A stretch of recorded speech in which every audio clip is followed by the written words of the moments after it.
right, this is John Colo with GrowingYourGreens.com. Today we have another exciting episode for you. I'm coming at you from my property here, my 3-acre property here in Puerto Rico.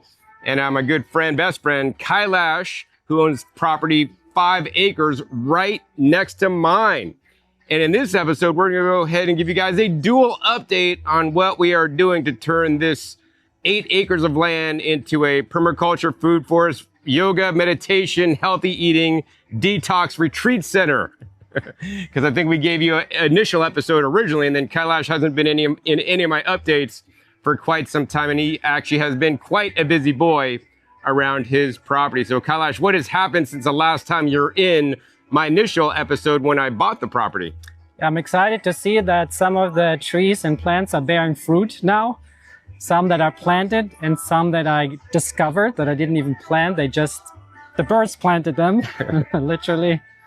And so, yes, we're going to show you around. All right, great. Well, first we're going to go ahead and check out around Kaelash's property. I'll hold the camera and he could explain what's new here. So I'm very excited to see that this pineapple is starting to turn orange, yellow, and should be ripe quite soon.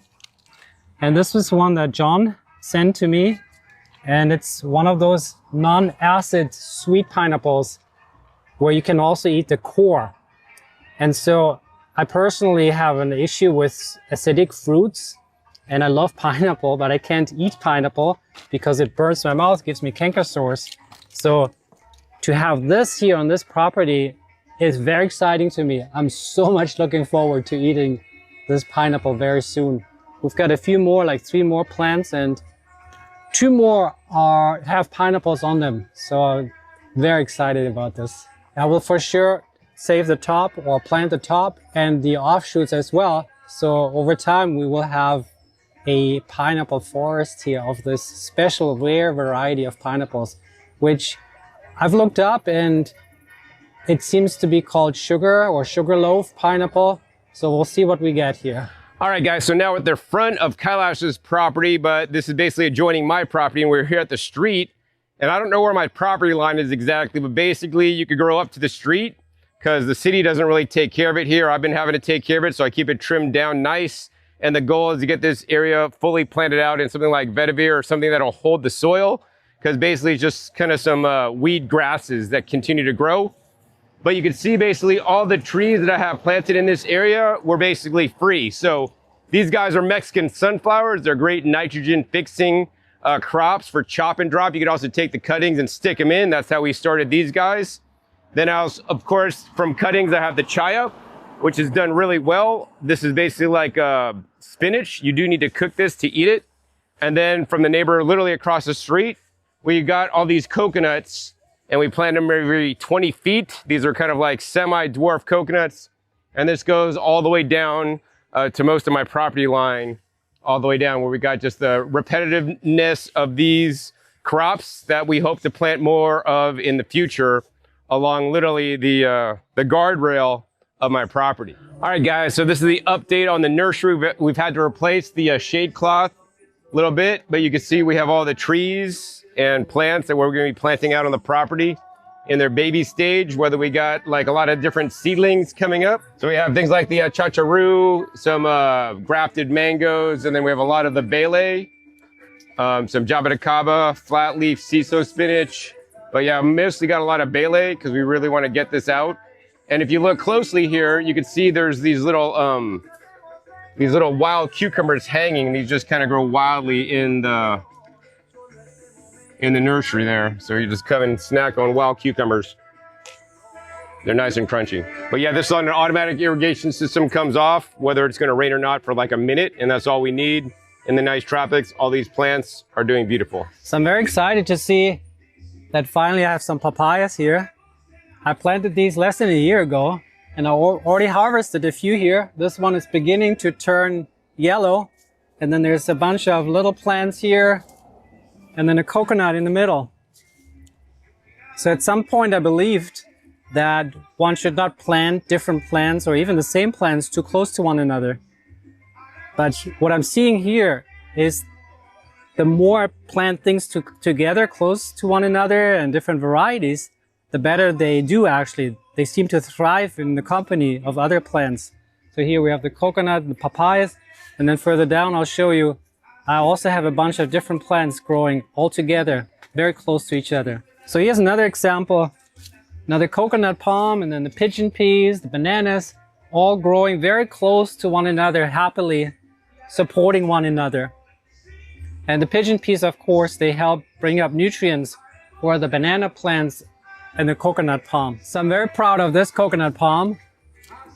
I planted about 50 within a day or two, 2 years ago. And this one is twice as big or even 3 times as big as some of the other ones. And the reason is that the water flows down the driveway here, and this coconut palm gets lots and lots of water. The driveway and also down the hill. I have no other explanation. I'm hoping to get some coconuts from this next year or even this year. So this tree, Montinja or Jamaican cherry tree, the birds planted for me. When I was with John in Florida last year, he pointed this type of tree out to me, the Jamaican cherry, but it was a yellow one. And then I said, I have this on my property. John didn't quite believe me. But then when I came back here, it was full of those cherries, and like, this is definitely the tree we saw in Florida. And this one has red ones. They're still a little bit underripe, but can be eaten already. This one is just beginning to ripen.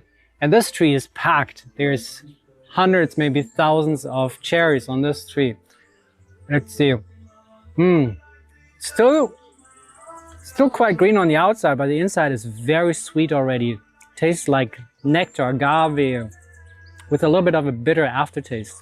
Quite delicious. So here we're in the final phases of building this deck, which I love because of its location.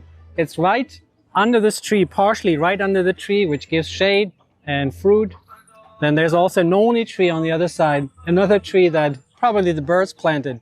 It was here already when I bought the property. And lots of bananas down that way, lots of banana plants, many of them already fruiting. Those are planted 2 years ago. And I've harvested a good bunch of bananas from those. Just a beautiful place. I love being out here. So this deck I built so people can stay here, and it'll be like, I call it a total nature immersion experience. The tents I have, they do have a cover, but here it never rains at night. So I suggest to keep it off at night. It's mostly basically a screen and air flowing through, good air ventilation, sleeping out here under the stars in tropical Puerto Rico. All right, guys, so now I'm on Kaelash's property on this side of the fence, and I walk under, and now this is my property. Hey, my voice changed. So over on this side, we basically got a path that we built last time, and I've been expanding the path and kind of what I call making more rooms. So off the path, I kind of forge an area of the jungle that's jungled, and then I go in and clip it down, lay things down so it can mulch in place and create fertility for my new trees, and then plant new trees. So, you know, this one, lucky enough, Kaelash basically was throwing jackfruit seeds and his compost over to my side, my property, and then this tree just sprung up. So this is a jackfruit seedling, been going a couple years now.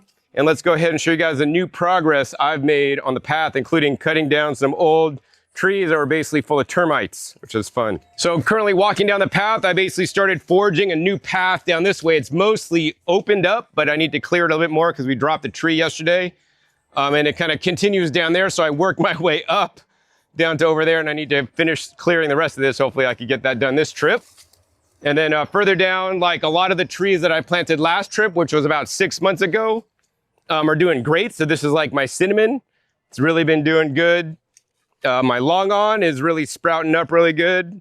The Suriname cherries going good. The tamarind's kind of just doing its thing there. Hasn't grown too much. And, you know, mostly I've been focusing on fruit trees, but now I'm starting to incorporate the vegetable plants that are very important for me to grow on my property. So this is a new planting of my bele, all edible leaves. And as we go down, you can see coffee plants were planted 6 months ago without any water, right? Only rainwater. All the trees you're seeing, here's a blackberry jam fruit tree doing extremely well. Mamey sapote right here. And then this is a new area that I've kind of opened up because like I planted the mamey and then this trail kind of ended. So I chopped a bunch of stuff down so we have a nice trail, nice pathway. And then over in the full sun area, I mean, that's very important to me, guys. When I plant a tree, I kind of like check out the tree. Like in the wild, what would this tree like? Would it like the top of the slope where it is relatively dry? Does it like full sun? Is it more of an understory tree, right? Then I select the place on my property that best matches the tree's requirements, not where I think, oh, I think this tree should go here, right? No, it has nothing to do with me, maybe a little bit, but I'm like, oh, this tree would like full sun, maybe top of the hill, not getting too wet, doesn't like its roots wet. So I planted here the Rollinia deliciosa, and it's grown a lot in the last 6 months. And then this is a new area that I opened up, kind of working my way back up to that jackfruit tree. Once again, planted some more of the Bele, Brazilian spinach, planted a new rose apple, it's kind of struggling here. Planted a sweet lemon right there. Over here, I did cuttings of a yellow mantinja fruit, or the Jamaican strawberry. This is a really cool tree. This is called the Chirona. This is from Puerto Rico, also known as the Orangelo. So it's actually an orange grapefruit cross that was born here in Puerto Rico. Moving up further, we planted another Bele. We got a seedling rambutan right here. I planted this trip, and guess how much this little seedling cost me? $2. So he makes it or he doesn't. It was only a $2 investment, and maybe one day I'll have a lot more than $2 in fruit. And this is the trail I need to kind of continue all the way up over there to the jackfruit. Yeah, so we just got to still clear that area in progress. All right, guys, so I'm trying a new technique, right? So like one of the challenges I've been having is once I cut down a tree, I try to get as low to the ground as possible. The tree basically comes back up. So I've tried a number of different techniques this trip to see if I could get this tree to just not come back. So on this one, I basically cut some grooves in it. And then on some other trees, I've actually just cut off the bark and the cambium layer. At that point, usually the tree won't make it, but we'll see what happens, because I just like to experiment to see as I'm cutting with the chainsaw, you know, if this tree is more or less likely to come back now that I've cut it all up. And I'm hoping like bugs and things will get in there and eat it out, so it won't continue to grow without using any kind of drilling holes and Epsom salt, which, you know, I know is another thing, but I'm not in a super rush to make the trees come out, because I'll just usually just keep coming back and cutting it down. All right, check this out. This guy's posing for you. Oh, two little lizards, another $2 seedling rambutan down there. This guy's doing good. This is a rare Garcinia madronio, and I really love the new leaf growth on there. Look at that nice, those baby leaves coming out. This guy is nice and happy. You know, this is an area that the water runs through but doesn't pool. He's also on a little hill, so he doesn't get too wet. And then coming down further, we got more coffee, purple guava that's really stunted, and a cacao doing really good under the shade understory. And basically a lot of this trip was basically just clearing the path, because a lot of things were growing over the path, so I had to clear new areas or clear the path out because things were just growing over. But I really love just the dappled light in this area and how things are growing. So like last time we planted the turmeric along with the cacao, and you can see my turmeric growing really healthily right next to cacao in this nice, more swampy area. My miracle fruit tree that was given to me by Paul Nissan from Fruitful Trees is growing great here in Puerto Rico. And I got a lot of coffee and cacao planted along this area. Here's a cacao doing really good. More turmeric and a cacao. And then I opened up this area because this was just planted here, but then I opened up this whole area here. So now we have like a little room. And over here, we got my Fiji nut tree. So I was really happy to find this Fiji nut tree locally at a nursery for $15. So that's an amazing price. The Fiji nut is a beautiful tree. Number one, look at how beautiful that is. But number two, it can produce nuts year round. And Fiji nuts are a nut that I've never eaten in my life, right? I guess I've been told they're similar to macadamia nuts and peely nuts, which I have had, which are nice fatty nuts. So I'm really looking forward today that my Fiji nut tree will make some nuts for me. And of course, I just love the beautiful foliage, the leaves on it. All right, walking through my tropical rainforest after a rain. It gets actually quite slippery through here, for sure. And this is another area I opened up too. There was a lot of ferns in here and some trees that were hanging over. But I opened this up and then I planted this guy, and I got 3 of them this trip. This is known as the Macumbo. So this is basically a Theobroma bicolor, so it's related to the cacao, but in like at Sprouts Farmers Markets in the States, they sell the Macumbo little bean pods you could eat. And yeah, it's a beautiful, while cacao is like an understory tree, this can be an overstory. So I planted in partial shade, but also I'm giving it a lot of room to get nice and huge and be that overstory that it will want to be one day. And those guys locally, $15. I know some of you guys live in Florida or Hawaii, trying to find these kinds of trees for these prices. You would never be able to do it. So I'm so glad I get really good prices on the fruit trees here. All right, more wandering through my tropical rainforest with all the vines. I mean, the vines have been my biggest problem here. These vines just take over. So the easiest thing I found to do is just basically clip them back so they don't get tall, and all the vines that are existing will just dry out mostly. So mostly these are no longer alive and just will come down. What I've also been doing is basically pulling them up by the roots when I find them where they grow and attach into the ground, because these vines just literally take over. And so you got to control the vines or you basically won't have any light underneath. Now, the camera person, Kaelash, is standing underneath total vines and it's like super shaded. Now, this could be good for a while because you could create microclimates, but it could be bad. But as soon as you come out of the vines, check out these guys. These were planted by stick cuttings. Stick cuttings 6 months ago, and now they're like 4 feet tall. This is just more of the Chaya. This is not even in full direct sun. This is in a nice, more waterlogged place at the bottom of my property where the water kind of comes and rushes down towards the valley. It's not the lowest point, but these are doing quite good. And just next time I come, I'll be able to take more cuttings off those and then stick them in more places to have more leafy greens to eat. That Chaya, it's doing so well right there. But yeah, I really love this area of my property. And now we're coming out of the forest area here, and now we get more into the flatland / wetlands. And this gets quite muddy over here. And so this area was completely overgrown. I trimmed it back last time with this electric string trimmer, and it was completely overgrown again. So I had to basically just string trim it all the way back again to open it up. And you can see I was just in here the other day and this grass is already growing back as fast as can be. So the goal one day is to keep working in the forest, because this area to work is going to be a lot more difficult because things in this area gets more full sun, it's more wet, things are going to grow back a lot faster. So unless I'm on property, it's going to be a lot harder to keep this area planted in what I want it to be planted in versus like the wild jungle, which is whatever is going to take over here, which is basically all the grasses and all the vines. All right, guys, so we're headed into the Taro patch. This is probably the wettest area of my property. You know, the Taro kind of acts as a benefit to me because it kind of filters the water as it comes and runs off the neighboring houses. Last year, there was also some Puerto Rican pumpkins planted in here. So I got some Puerto Rican pumpkin seeds I'm gonna plant in this area this year as well. So I really love the large Taro. And this is where literally the water just runs through. It's like super swampy in here. So once again, this is another area that just has vines on both sides that I'm not even gonna deal with until I'm on property more or have somebody work on the property for me. I'm just gonna kind of keep this trimmed down so I can get a path to my avocado tree, my bananas, my mango, and my Mamey Americana and my breadfruits. All right, guys, so the good news is a lot of the pathways around my house now has been getting string trimmed. And so I don't have to like work this. And now it's basically kind of turned into grass, because grass is the only thing that can compete with monthly string trimming. So now I no longer have the vines, because this area used to be just all vines, and now it's basically a nice mowable grass. So that's cool.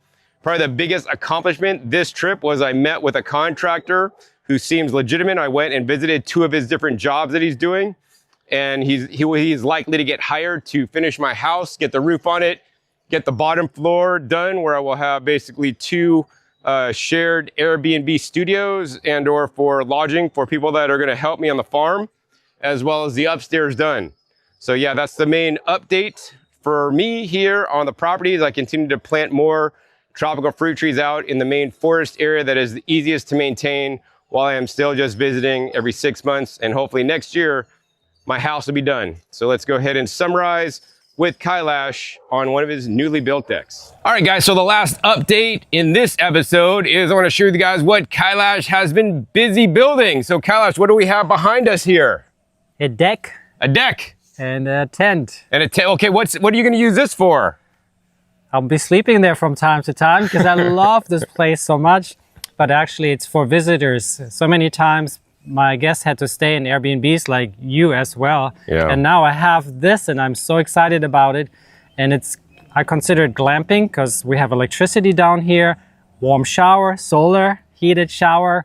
We have toilet, we have compostable toilet, memory foam mattresses. So I'd say it's as luxurious as my bed, my home, my bedroom up in my house.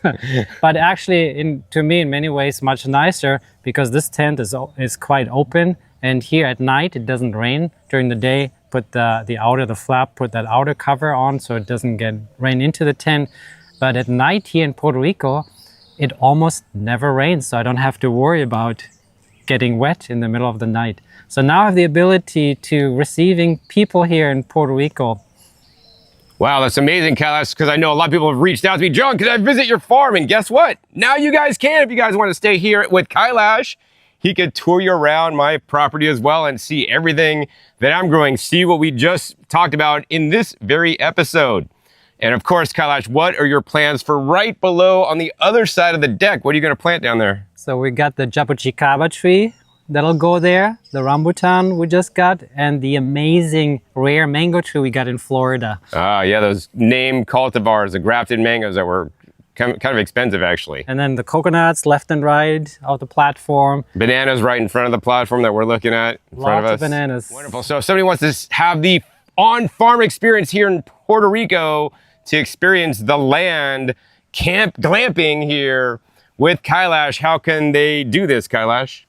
It's best to email me, kaelashniels@gmail.com, and then we can make a custom tailored package for you, which might or might not include food, whatever you would like the package to look like.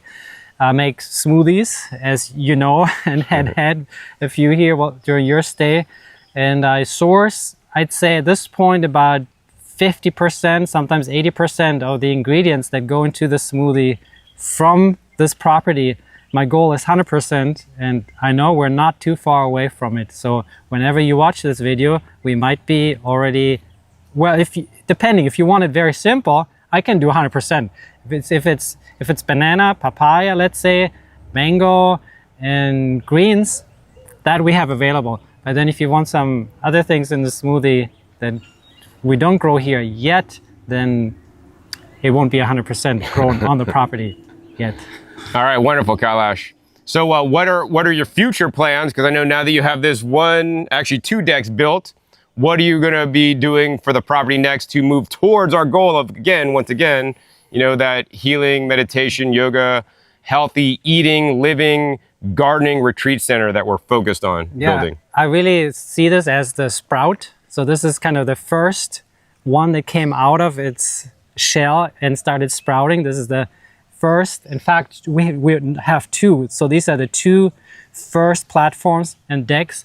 And I do envision this whole place here with decks and meditation deck and a kitchen and plants growing all around it and a worm farm. And this I see this just as the beginning of something much bigger that we're co-creating here together. Wonderful. Yeah. So as you guys learned, Kaelash is working on the decks, and I'm still working on mostly planting all the fruit trees over on my property. And of course, I did meet with the contractor this time and almost going to hire him to get my house finished. So this retreat center is in progress and we're continuing to build it. But for me, the most important thing are the plants, because when we're built finally in a few years, all my fruit trees that I'm planting now will be in production. And that's when you'll truly get to taste the amazing tropical fruits here grown in Puerto Rico on our land. All right, Kaelash, any final words of wisdom you'd like to share with all my viewers today after this amazing, epic garden update of our farm properties here in Puerto Rico? I would say the more you connect with nature, be it through the food, the air, the sunshine, the more you feel that you're connected with your true nature, your inner nature, your great, beautiful nature. Wonderful, yes. And if you want to come to Puerto Rico, especially this is excellent time during to do it in the winter, even in the hot summer, because once again, Puerto Rico has that nice, zone of weather. It never gets too hot. Maybe 90 is the max in the middle of the summer, but we always get like a breeze most days. And, you know, it never gets colder than like 70. So 70 to like 90 is like the temp range. But even then, we're usually around the 80s. I think the mean temperature was like 77 to 82 or 3 or something like that. So yeah, this is a beautiful place to visit. So you can contact him at kaelashneils@gmail.com if you guys are interested on camping here on the platform, either just the camping, or he will even provide you with yoga, meditation, even you know, healthy food prepared on the land here, or even outings to, you know, different markets, the beach, surf lessons, hiking on the property, going down to the river. So many amazing things to do here in Puerto Rico, and it's waiting for you. And hopefully in the future, we're going to even have more platforms and more different kinds of accommodations to accommodate more of you guys in a retreat center. We take larger groups to do this all at once. So if you guys enjoyed this episode, please be sure to give this a big thumbs up. Also, more importantly, share this with other people that are itching to get out of their shell, out of their location, and travel to somewhere new, such as Puerto Rico, so they could experience what we've shared with you in this episode in real life. Also, be sure to click that subscribe button right down below so you don't miss out on my new upcoming episodes. I'll be coming in 5 to 7 days. You never know where I'll show up, what you'll be learning, what new farms I'll be visiting. And I wouldn't want you to miss out on any single episode that is packed with knowledge that can enhance your life. So make sure you click the bell so you get notified as many videos come out. And finally, be sure to check out past episodes. Past episodes are a wealth of knowledge. Over 18 episodes at this time on this channel dedicated to teach you guys all about how to grow your own food at home. And I'll put all the links down below to some of the videos I made in the past here in Puerto Rico on the land, so you guys can see all the updates over time. So with that, my name is John Kohler with growingyourgreens.com. We'll see you next time. And until then, remember, keep on growing.